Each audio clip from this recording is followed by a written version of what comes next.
చాలా మటుకు ఎప్పుడైనా ధ్యానంలో కూర్చుంటే ఒక ఎనర్జీ కనిపించడం, ఒక ఫామ్ కనిపించడం, నాకు ఎప్పుడైనా బియాండ్ సపోజ్ సాయిబాబా కనిపించిన, మా అవతార్ బాబుజీ కనిపించిన,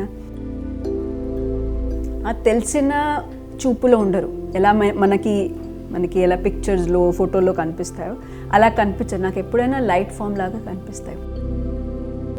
ఇది 1 or 2 years ఇంటూ మెడిటేషన్. ఢిల్లీలోనే హరినగర్ అని ఒక ప్లేస్ ఉంది. అక్కడ సెంటర్లో ఆ సెంటర్ డాక్టర్ సౌరభ్ చూసేవాళ్ళు. నేను అనుకున్నాను నేను చాలా మటుకు నేను గట్టిగా ధ్యానం చేయాలి, నేను ఫుల్ నైట్ మెడిటేషన్ చేయాలని ఆ థాట్ ప్రాసెస్తో మేము బయలుదేరాం హరినగర్ సెంటర్కి. వెళ్ళిన తర్వాత పిరమిడ్ కింద ఏం థాట్ లేకుండా శూన్య స్థితిలో జస్ట్ కూర్చుని పోయాను. Deep 2 or 3 hours into meditation నాకేం ఉందంటే నేను ఈ ఫామ్ నుంచి బయటికి వచ్చేసేసి ఈ డిఫరెంట్ స్తర్ అంటారు, లెవెల్స్ క్రాస్ అవుతున్నాను. అంటే నా బాడీ పట్టుల ఈ